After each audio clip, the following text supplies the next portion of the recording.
All right, so let's look at being able to interact with an XML document, but at a higher level, right? Ideally, we'd like to be able to automate this parsing and just leave it up to a library to do this for me, right? So once you've written one of these parsing mechanisms by hand, you'll start seeing that there's a pattern, right? That all these parsings look all the same, right? So instead of writing all this boilerplate code, right? What you'll find is that it's better to use a higher level of abstraction. Same thing we're going to find when you've done one DAO.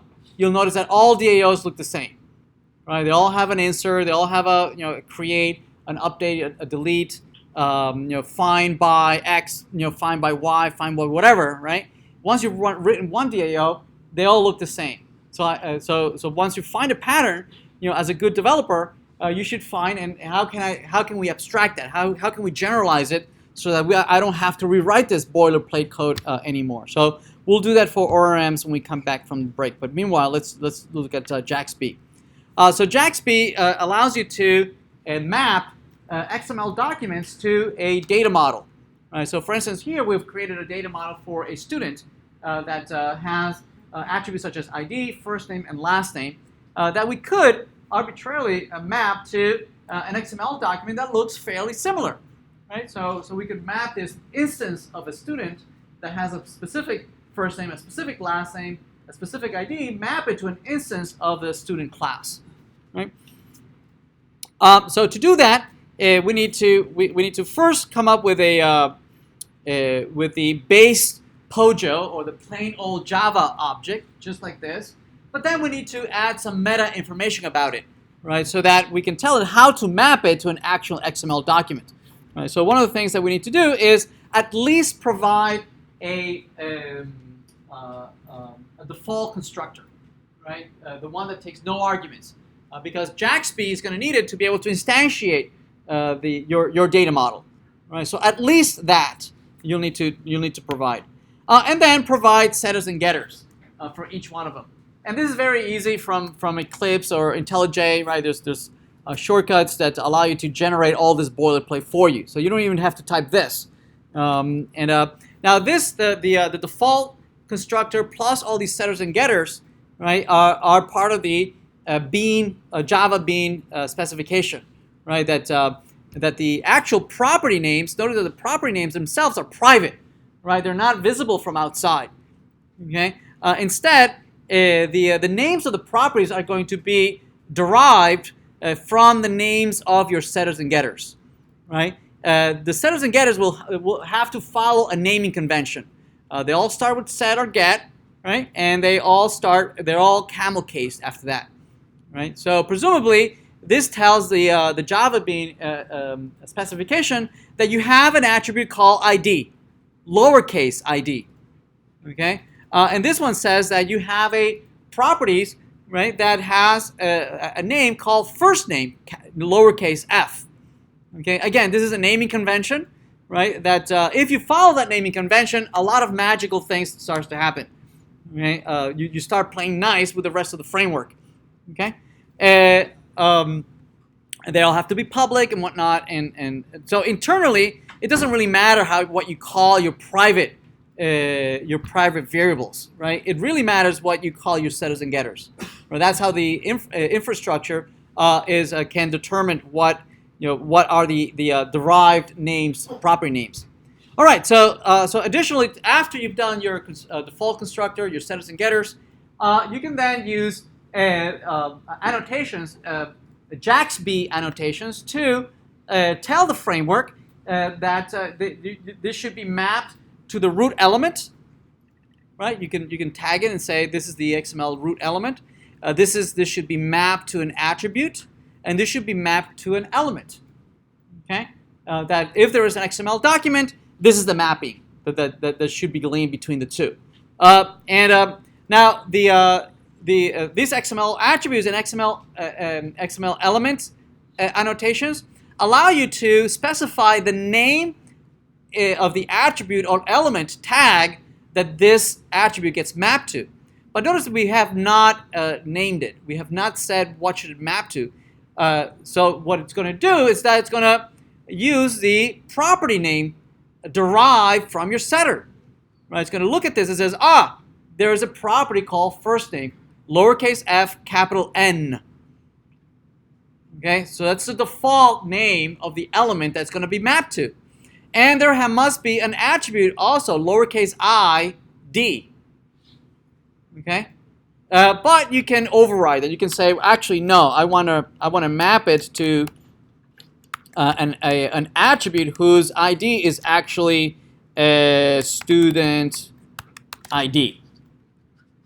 Okay, you can override that. You can say what actual name of the attribute that you want to map it against on the XML document. Yes, but if you don't say anything, it'll use the default name based on your setter. Make sense? Right. Also, the attribute must be done on the setter, not the getter, on the setter. All right. All right. So we've done that. Once we've tagged, we've annotated the Java object, we actually need to start the process, the transformation process, using the jaxb context and the marshaller. Marshaller is, as the name suggests, does a conversion between two representations, right? Either from some object RAM instance in memory to some network or some file, some binary representation, right? And it converts from some RAM instance to a permanent storage representation, right? And an unmarshal does the inverse, right? It parses some binary representation or some ASCII representation into memory.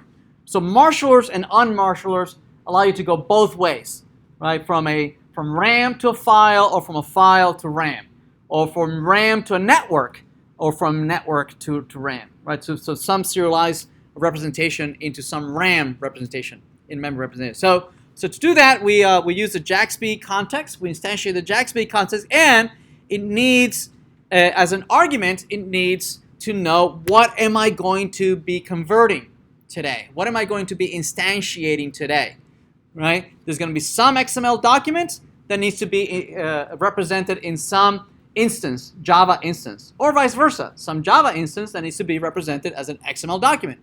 Right? Well, I'll ask you about the XML document in a minute, but first you need to tell me what is the instance that you want me to instantiate. So we give it student.class. I want you to instantiate student.class.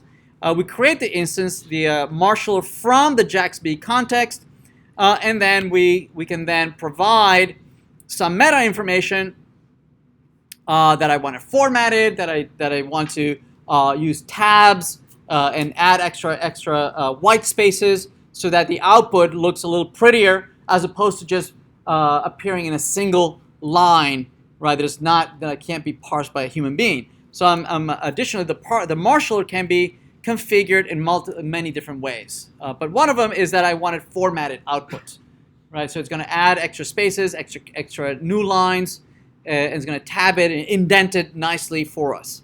Okay. Once we do that, we can then parse the XML document and pass it over to the marshaller and just say, go ahead and marshal this instance, Alice, and write it out to XML, alice.xml. Okay. So let's do it for movies, right? So let's do the same thing that we did earlier, but for movies. So let's here create a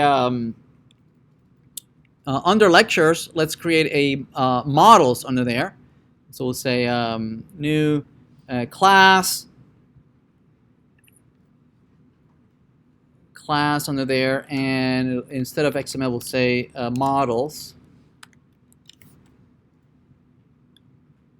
Actually, let's leave it in here. Let's keep everything under the same place so that we can find it easier. And the class here will be movie.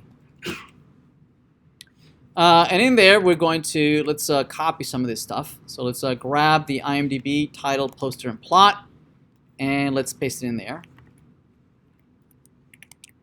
Copy, paste. Okay.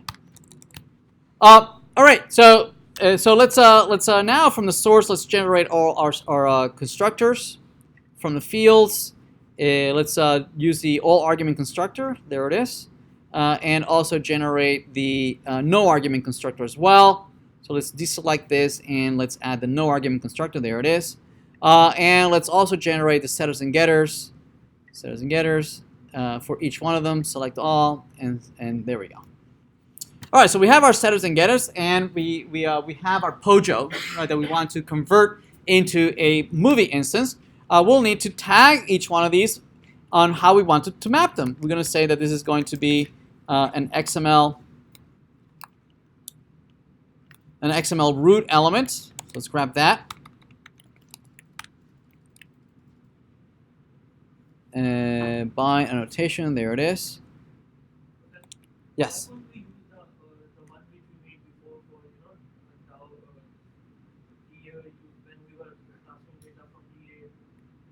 Do we create? Do we have one already? Oh, from the previous. Oh, yeah, we could have done that. Sure. Yeah. You're right. Yeah, we should have done that. I'll follow this. I don't. I want to keep it all in the same package so that when I put it on GitHub, you can find it as a single solution. Okay. But yeah, we could have done that, certainly. Yep. We'll have IMDb as an attribute. IMDb. There we go. Annotation. And we'll have all the other ones as elements. So we'll set for the title, for the poster, for the plot, and that's it. Elements, let me load that, import that as well. Yep. Okay, we have that, and let's use as a sample an XML. Oh wait, let's write the marshaller. Right. So to do that, let's go back to our DAO in here, and let's write a marshaller. So let's see. Let's do a public here. Public void marshal. So write movie object to XML file, and this will be a string XML file name, and maybe this will be using jaxb. All right, so we have that, and so this in here we're going to use the jaxb marshaller. Let's grab that.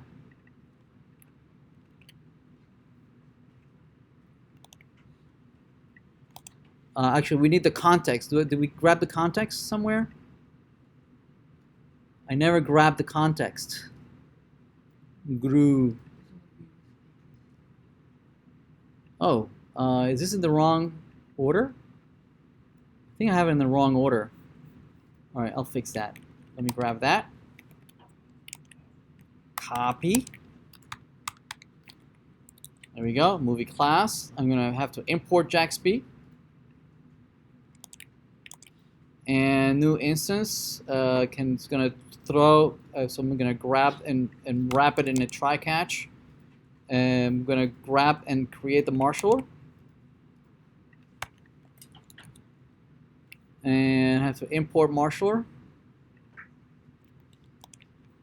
And then, oops. Okay, I think these two slides are in the wrong order. Okay, so now I have the marshaller, and we're going to set the. We're going to create the marshaller. Oh wait, no, we have that. It's not copying. Why are you not copying? And then we're going to read an XML document, and it will be, the XML document will be,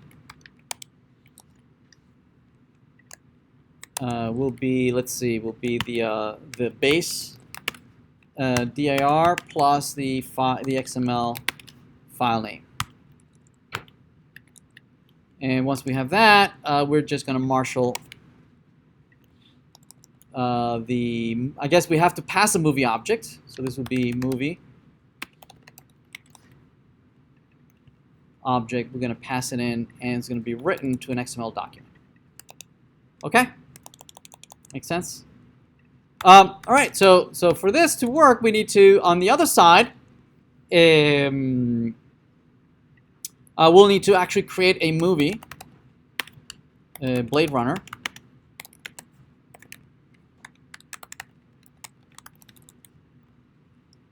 I don't know, do I have information about Blade Runner?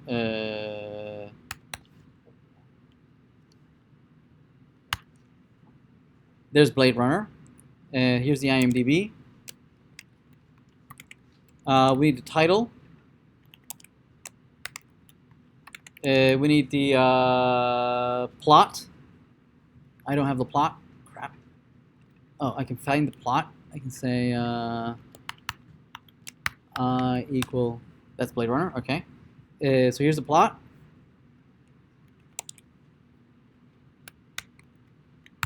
And here's the poster. Here's the XML poster.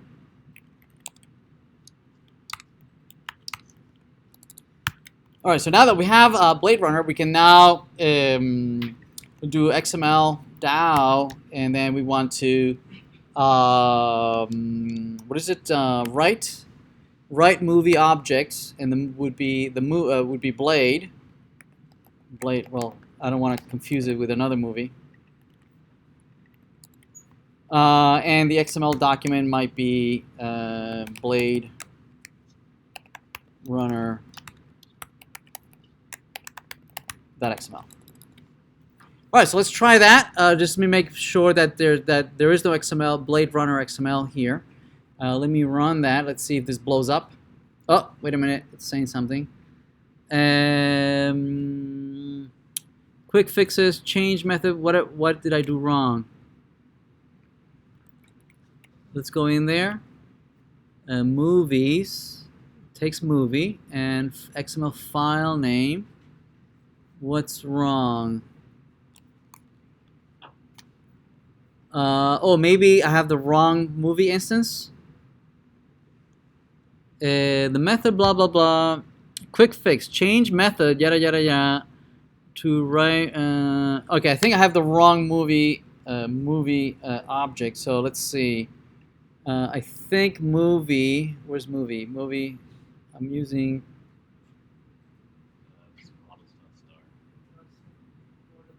Oh, okay, I see.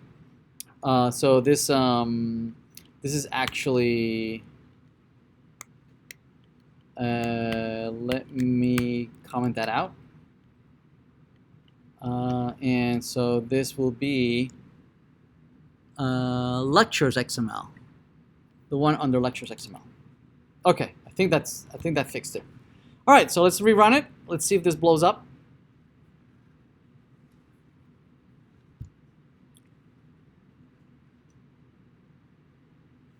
And so let's refresh this. There it is, Blade Runner. If we open it up, there it is, right? Here's our movie, Blade Runner, with plot, poster, and title, right? Read from that document, that object that we generated. All right, make sense? All right, so let's move on.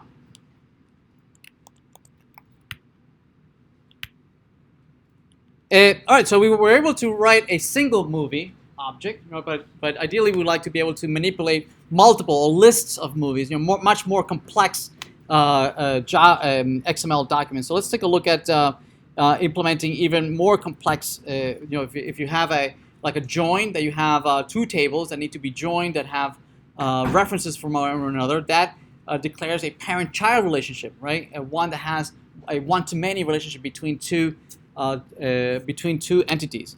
So let's take a look at doing the same thing, but now for a list of objects.